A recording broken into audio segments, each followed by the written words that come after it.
정치 파발마.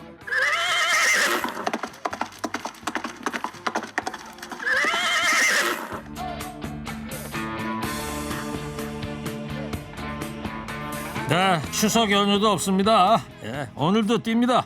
최진봉 성공의 대교수 나와 있고요. 네, 안녕하십니까. 송국권 영남일보 본부장 전화로 연결돼 있습니다. 안녕하세요. 네, 이봉규 평론가께서 오늘 개인 사정이 있으셔가지고 송국권 본부장님이 급하게 지금 전화 연결돼 있습니다. 잘 들리시죠? 예, 잘 들립니다. 예, 반갑습니다. 네.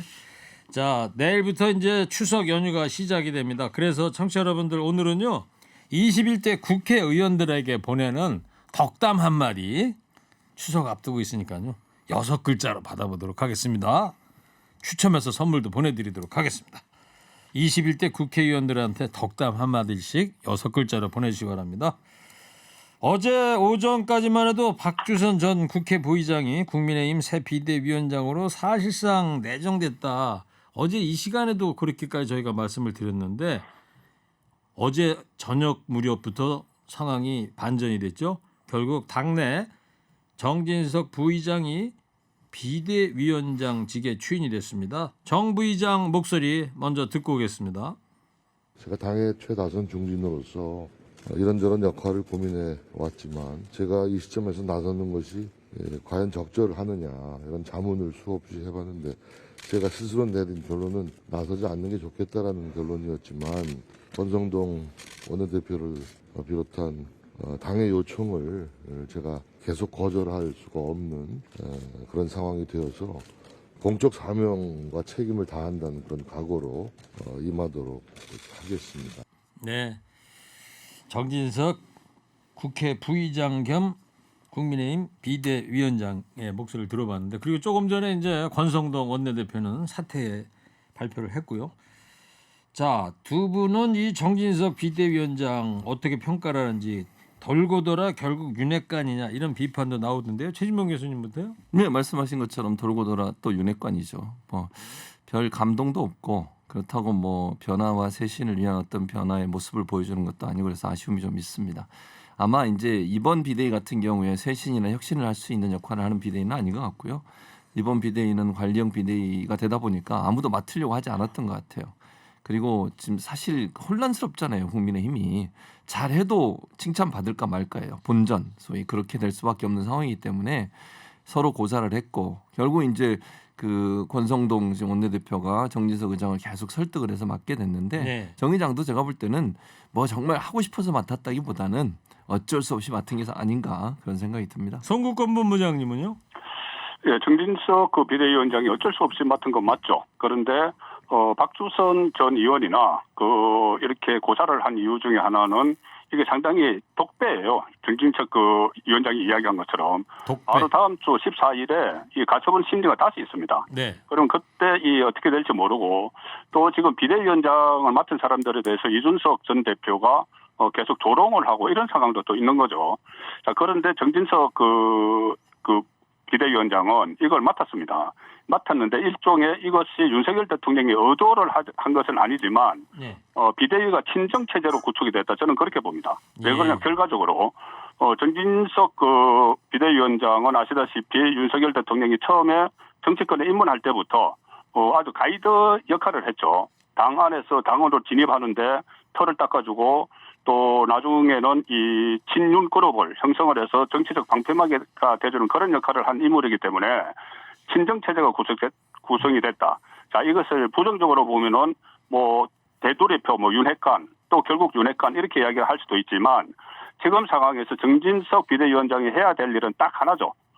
이준석 전 대표 문제를 정리를 해야 됩니다. 네. 지금 이 어떤 가처분 계속 진행되고 하는 이때 유일하게 할 수 있는 방법은 대화밖에 없어요. 그런데 이준석 그 전 대표는 만약에 대화를 하더라도 윤석열 대통령과 하고 싶어 하는데 윤석열 대통령이 직접 나설 수는 없죠.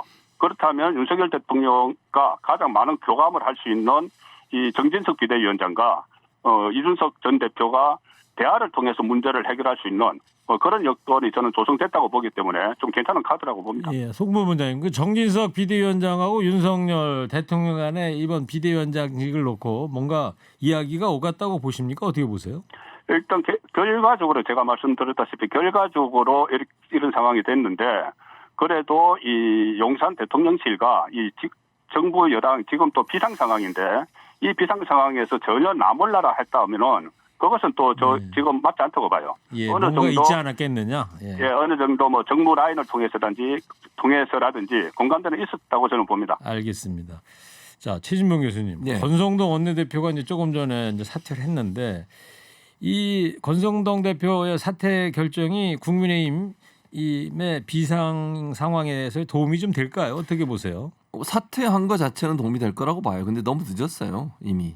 그러니까 그 전에 사퇴를 했었어야죠. 계속 논란이 됐었고 본인이 사과를 3번인가 했지 않습니까? 그리고 이준석 그 전 대표와의 갈등에 어떤 그 불에 기름을 부은 것도 예.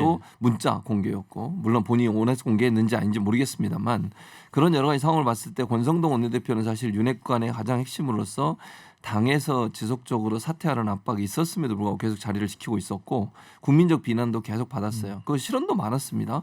예를 들면 뭐 자기 아는 분 지인의 아들이 청와대 근무한다는 소식 듣고 뭐 최저임금 정도 수준 받고 하는 네, 거 네. 이런 얘기가 논란이 됐었죠. 그렇죠. 그런 여러 가지 논란들이 있었기 때문에 제가 볼 때는 권성동 원내대표의 사퇴는 뭐 늦었다 저는 이렇게 보고요. 좀 더 일찍 사퇴했었어야 도움이 됐을 텐데 지금 사퇴하는 것은 사실 별 크게 의미는 없다 이렇게 네. 보여집니다. 알겠어요.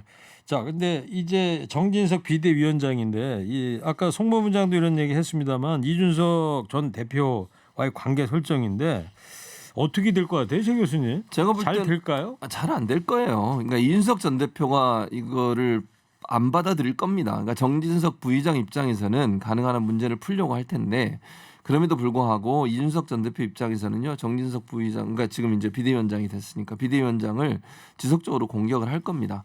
그리고 뭐 그렇지 않아도 지금 정진석 부의장이 비대위원장 되고 나서 여러 가지 글들을 몇 개 올렸지 않습니까? 네, 네. 그 글들도 보면 욕심이다. 뭐 욕심이 과하면 안 된다. 이런 내용들의 글들이에요. 그럼 예. 결국 아마도 이제 그 정진석 비대위원장과 비대위에 가처분 신청하면서 또다시 공격에 날을 세우지 않을까 이렇게 생각합니다. 송 본부장님은 어떻게 정진석 부의장하고 이 전 대표와의 갈등 어떻게 풀어갈 거라고 보세요? 일단 두 사람의 악연이 있죠. 그 이준석 전 대표가 우크라이나를 갈 때 정권 교체 직후에 우크라이나를 갈 때 그때 상당히 강하게 비판을 했습니다. 예. 정진석 그 국회 부의장이 자기 정치한다 그렇게 이야기하고 혁신위원회 설치도 본인이 당 주도권을 갖기 위해서 최재형 위원장을 내세워서 한다 이렇게 공격을 해서 그때 그 공방이 있었죠. 뭐 심지어 뭐 추태다 이런 이야기까지 정진석 그 국회 부의장이 들었는데 자 그런데 지금 상황에서 물론 뭐 개 사전을 올리면서 또 조롱을 하기는 했지만 최근에 이준석 대표 발언을 자세히 보면은 좀 대화를 하겠다는 그런 의지는 있는 것 같아요. 윤석열 대통령과 왜 그러냐면은 그때 뭐 윤석열 대통령이 이준석을 품으라 한다. 내가 무슨 뭐 달걀이나 이런 이야기를 했는데 네. 그 다음에 나온 말이 그런 표현 말고 뭐 국정 동반자로서 뭐 악수하자 이런 표현도 있을 수 있지 않냐 이렇게 이야기를 했거든요. 저는 그래서 지금 막다른 골목에 몰렸기 때문에 그 대화를 통해서 풀 의지가 있다고 생각하고 정진석 그 비대위원장이 오늘 첫 번째로 한 게 대화를 할 용의가 있다 이 말이고 또 첫 번째 또 조치를 취하고 있는 게 최재형 혁신위원장을 비대위원으로 영입을 하겠다는 이야기를 했어요. 네. 그러면 최재형 혁신위원장은 이준석계로 지금 분류가 됩니다. 혁신위원장을 하고 나서 이준석 전 대표 쪽을 계속 옹호를 하고 있기 때문에 자 이런 모습들이 결국은 지금 상황으로 보면 뭐 개사진 이런 걸로 보면은 전혀 그리고 우크라이나 발언 그 이후로 보면 전혀 두 사람이 물과 기름 같지만 이게 끝까지 그 대표로만 계속 할 수는 없고 윤심이 개입을 하면서 이 둘 사이에 어떤 물밑 대화도 저는 가능하다고 봅니다. 네. 자 이제 뭐 계속 이제 일이 이제 일어날 텐데 이 차기 원내대표에도 이제 관심이 쏠리는데 누가 유력합니까 지금 송 본부장님? 지금 뭐 3선급, 4선급은 다 이야기가 나오고 있어요. 뭐 윤상현 의원부터 윤재욱 의원, 뭐 조혜진 의원 다 나오는데 지금 여의도 정치권에서 나오는 유력한 시나리오 하나는 그거 뭐 물론 경선을 할 수도 있습니다. 원내대표 경선 빨리 해야 돼요. 그 원내대표 거리 이후에 일주일 이내에 해야 됩니다. 예. 그런데 경선을 하지 않고 지금 3선, 4선이 경선을 할 거라는 이야기가 나오는데 5선 중에서 주호영 전 비대위원장이 합의 초래될 가능성이 있다. 이 이야기가 나오면서 상당히 힘을 받고 있습니다. 왜 비대위원장도 그러냐면 고사를 했는데 원내대표에 나올 것이다. 그러니까 비대위원장은 세술은 세부대 이렇게 하면서 고사를 했죠. 네. 그런데 이번에 원내대표가 그냥 원내대표가 아닙니다. 첫 번째는 이 초강성 그 민주당 이재명 지도부와 싸워야 되는 것 하나가 있고 또 하나가 이 14일 날 다시 가처분 심리가 열리고 또 이준석 전 대표 쪽에서 이 새로운 비대위원장에 대해서도 정진숙 비대위원장에 대해서도 가처분을 하겠다고 예고를 했죠. 네. 그런데 저번처럼 그것이 인용이 되면은 다시 직무대행 체제로 가야 되는데 그러면은 주호영 5급 정도, 5선 정도가 알겠습니다. 그 원내대표를 하다가 직무대행을 대비를 하는 플랜 예. B 성격이 있기 때문에 그 시나리오가 나오는 거죠. 네, 일단 주호영 의원까지만 얘기 듣고요. 자, 추석 앞두고 21대 국회의원들에게 청취자 여러분께 덕담을 건네주십시오. 문자 보내주고 계십니다. 소개해드리겠습니다. 근데 청취자 여러분께서 문자에 화가 많이 묻어나 있습니다. 덕담이 안 나와. 덕담이 안 나와. 6글자입니다. 왜 그럴까요, 최진명 교수님? 아니 덕담할 게 있어야죠. 뭐 좀 심하면 욕할 거밖에 없는 것 같아서. 또 그런 것 둥글게 삽시다. 비대해지지 마. 세비가 아깝다. 총선 전 마음처럼 초심으로 가라 이런 얘기 같으시고요. 여야 정치인들 정신이 있으면 생각해 보세요. 국민이 최고다. 이분은 저희 허리케인 우리 내가 최고다 캠페인 패러디하셔서 보내주셨네요. 고맙습니다.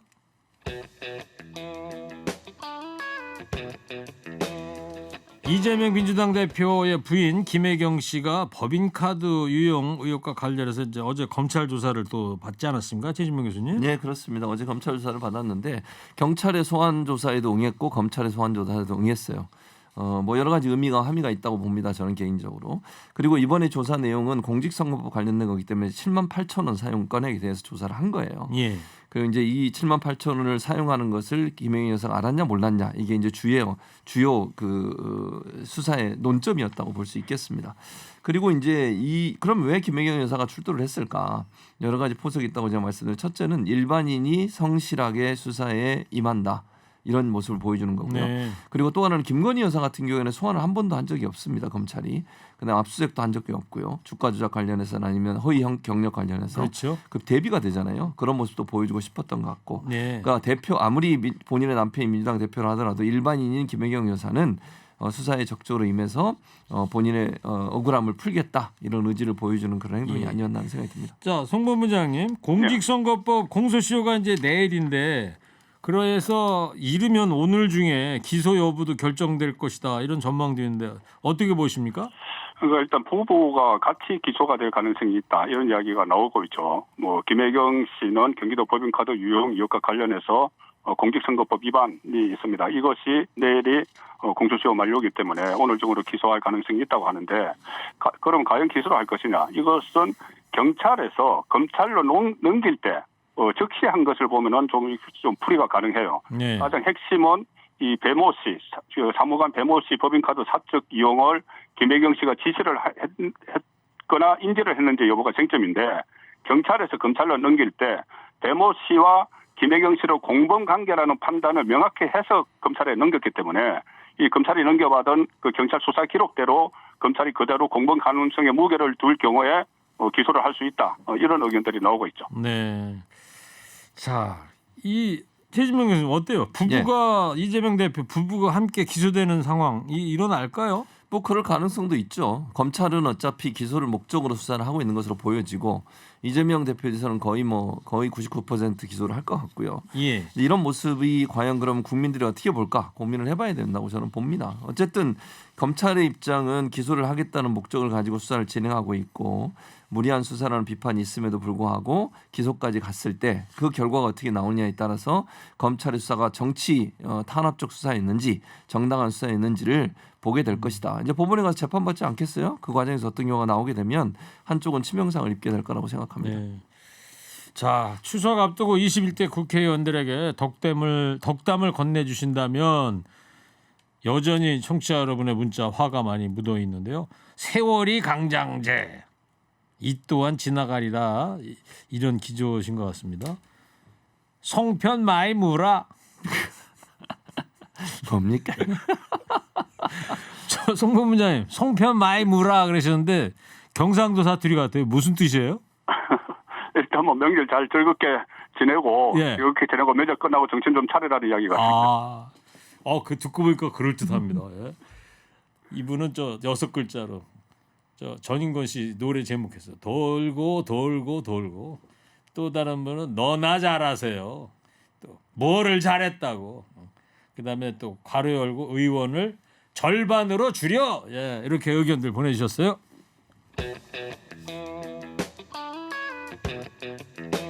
세 번째 얘기입니다. 이재명 대표의 이 사법 리스크에 대해서 민주당이 여권을 향한 맞불 공세를 이어가고 있죠. 뭐 저는 맞불 공세라고 보지 않고 정당한 어떤 그 법안 발의라고 생각합니다.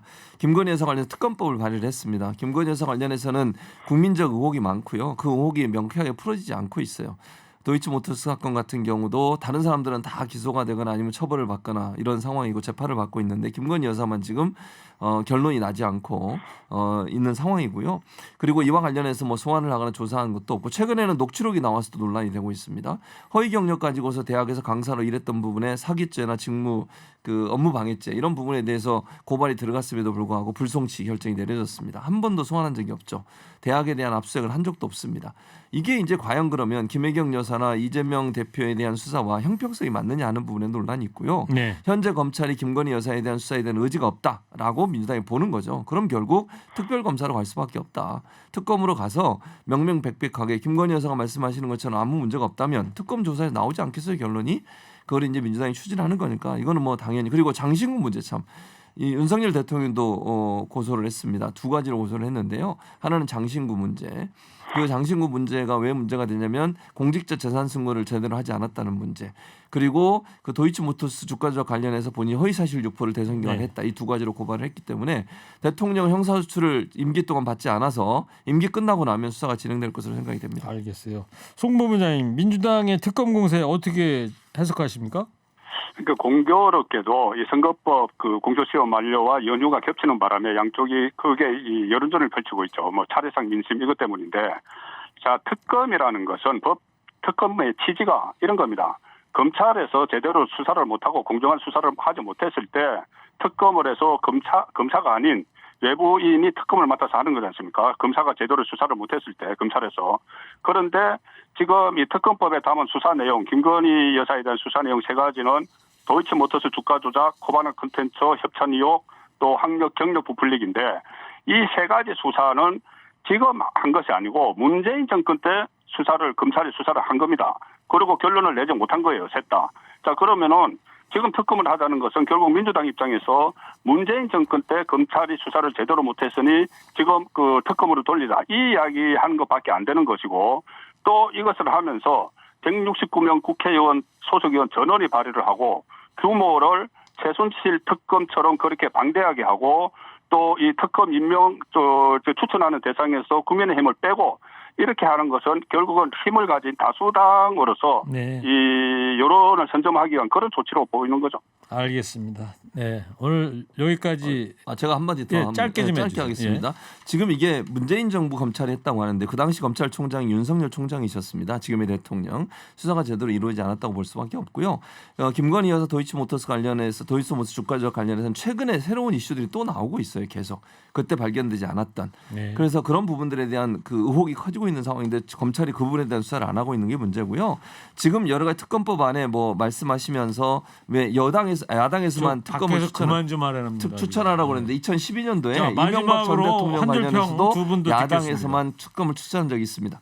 추석 연휴 앞두고 청취자분들에게 국회의원들에게 보내는 덕담 한마디 받아봤는데요. 두 분도 서로한테 덕담 한마디. 서로한테요? 예. 국회의원이 아니고? 네. 자, 최진봉 교수부터 송국권 본부장님한테. 이거 숫자가 6자로 해야 됩니까? 그럼 이렇게 하죠. 저 진보 평론가가 보수 평론가한테 시작. 송 본부장님, 3, 2, 1. 송 본부장님 추석 잘 세시고 건강한 모습으로 또 뵙겠습니다. 지금 그것을 한 줄 평이라고 하는 게야. 그럼 뭐라 그러는데요? 아니 왜 이러세요? 인간관계 징계가 깨려고 그래. 등장했습니다. 자, 또 송국권 본부장님이 최진봉 교수한테 한마디 해주세요. 3, 2, 1. 싸우지 말고 토론하시죠. 알겠습니다. 제법이구나. 짐이 금일봉을 하사하겠다. 금일봉은 4달러.